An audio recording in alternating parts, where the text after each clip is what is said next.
Today we'll be covering a 2022 psychological thriller film called Don't Worry, Darling. The movie begins at Dean and Bunny's house during a party, as everyone is seen enjoying their time. The wives play a game in which they must balance a tray containing a liquor glass on their heads, and Bunny ends up winning it. Another couple, Alice and Jack, sneak out in a happy mood and take a drive while making out in the car. The next morning, Alice prepares Jack's lunch and gets his things ready for work while playfully tempting him to stay in. They live in Victory Town, a 1950s-style experimental community where the wives say goodbye to their husbands as they leave for work, all at the same time. The husbands work for Victory Project at Victory Headquarters, which is located in the middle of the desert. They're believed to be employed in the technology sector, and the wives are forbidden from asking about their husbands' jobs. Alice goes to a ballet class instructed by Shelley, who's the wife of Victory Project's founder, Frank. They welcome a new member, Violet, whose husband has started working at headquarters alongside the other men. Shelley pays close attention to Alice throughout the dance and helps her with her posture.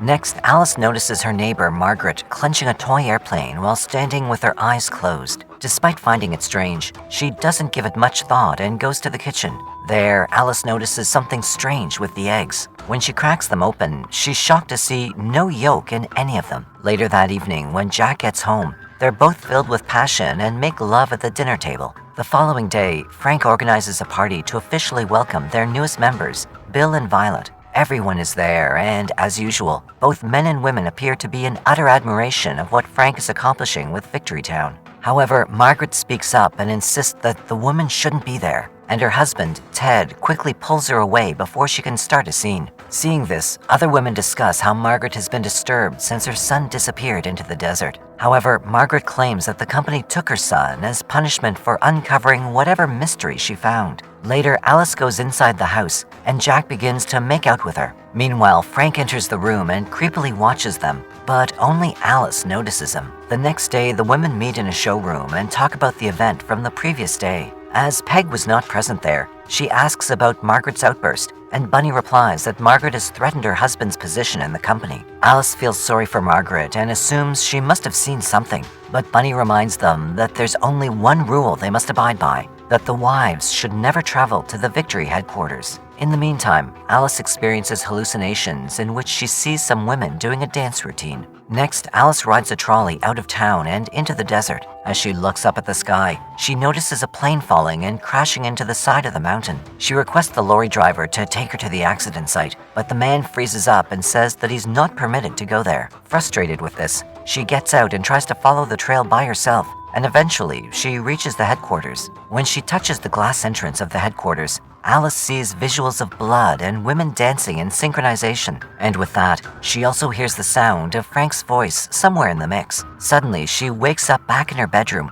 where Jack claims she's been sleeping for hours, but Alice has no memory of returning home. From that point onwards, Alice's behavior and visions worsen, as she imagines the house trying to squish her between its walls and windows. After that, she gets a call from Margaret asking her about the plane she saw. But Alice denies seeing anything and asks Margaret not to call her again. During ballet class, Alice has a vision of Margaret smashing her head in the mirror. She panics and runs back to her house, where she finds Margaret standing on the roof and slitting her own throat. She tries to reach Margaret, but she's dragged away by a group of men dressed in red. And before she can revolt, she passes out again, waking up in her house with Jack. When she questions Jack about the terrible incident, he dismisses her claims by telling her that Margaret is at the hospital being treated for an accidental fall. Nevertheless, Alice is certain that her friend committed suicide and asks Jack about his actual work at the Victory headquarters. Jack doesn't disclose anything and warns her that her irrational beliefs are endangering their lives. The next morning, Jack leaves for work, and Alice starts to wrap some meals to divert herself. She suddenly begins to wrap plastic wrap around her head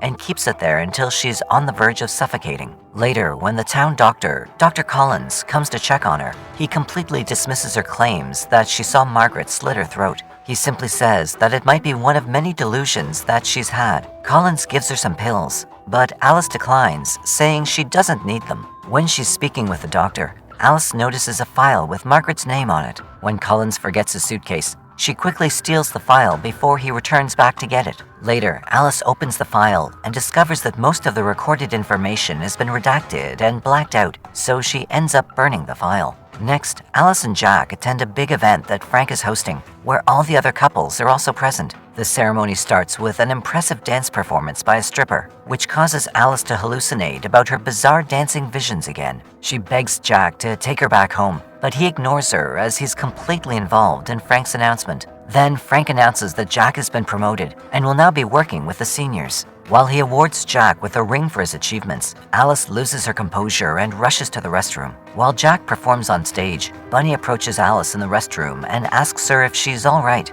Alice tells her that something shady is going on in the town and their husband's workplace. However, instead of being a true friend, Bunny tells her to stop assuming things and accuses her of going crazy like Margaret. The following day, Alice and Jack host a party to celebrate the promotion and invite all the neighbors. The other couples are surprised that Alice was able to persuade Frank and his wife to come over to their house. A while later, Frank approaches Alice in private and confirms to her that everything she suspected is true. He also expresses his challenge and admiration for her curious nature and leaves. During the dinner, Alice decides to expose him and brings up several things that she's noticed. She talks about how most of the women are from the same region and that all of the women have the same story about how they met their husbands. Alice accuses Frank of being behind something evil and claims that they're being brainwashed on purpose to forget their past experiences. However, Frank doesn't cave under the pressure and maintains his composure, which makes her even angrier. The dinner comes to an end when Shelley finally tells Alice to be quiet and tells her to stop humiliating her husband. The rest of the people have some doubts as well, but they all dismiss Alice's allegations as hysterical outbursts and leave. Afterward, Jack feels let down because he believes Alice planned the dinner on purpose to ruin his job. On the other hand, Alice is adamant that everything she said is true. She also asks him to leave Victory Town right away, as something is seriously wrong with it. Jack eventually agrees to go with her plan, but One Direction is not one of them. As they're about to leave, Jack apologizes to her while he watches the men in red jumpsuits take her away. He hears Alice screaming and pleading for help, but he just sits in his car crying in guilt. Meanwhile, Dr. Collins places Alice on a surgical table and forces her to undergo electroshock therapy. Then she sees a flashback of her other life where she's working as a surgical doctor in a hospital. Alice is seen living with her husband Jack in a shabby apartment. After working long hours and being extremely exhausted, Jack wants to get intimate with her, but Alice rejects his advances. As she goes to bed, Jack listens to Frank's motivational speeches and is inspired to join the Victory Project. This project is a virtual simulation where the husbands trap their wives to fulfill their needs and desires. In the simulation, Jack decides to have a British identity, and Alice's entire memory is erased before she enters as a Victory citizen.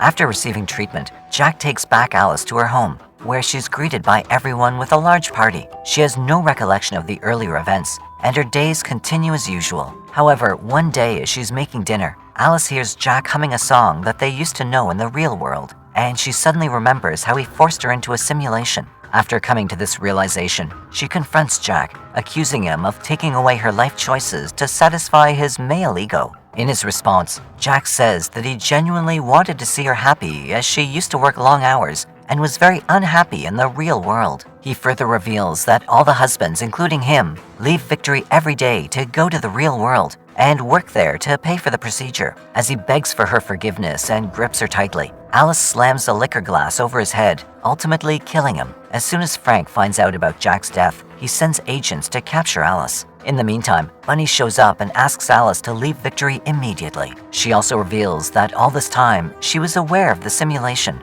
But Bunny and her husband chose to live there so she could be with her children who'd passed away in the real world. Furthermore, she explains that killing the men in the simulation also means killing them in real life, and that the only way she'll be able to survive is to run away. As Alice steps outside wearing a blood-stained dress, the community begins to go out of control. With this chaos, the other wives also realize the truth about their lives in Victory. Next, Alice drives away in Jack's car, while the men in red suits and Dr. Collins chase her. During the chase, Alice suddenly hits the brakes, which makes Dr. Collins collide with the men in red, causing them all to die. At this moment, Frank's wife, Shelley, who's been listening to all the updates, decides to make a significant decision. Just as Frank is about to leave and deal with Alice on his own, she takes a kitchen knife and stabs it into his heart. In the meantime, when Alice tries to drive up the mountain, her car becomes stuck and obstructs the path. and behind, the men in red start to climb the mountain to catch her. When she finally reaches the headquarters mirror, Alice sees a vision in which Jack asks her to remain in victory and to be with him. However, now that she's free from restraint and has grown a conscience of her own, she decides to take a leap and touches the glasses.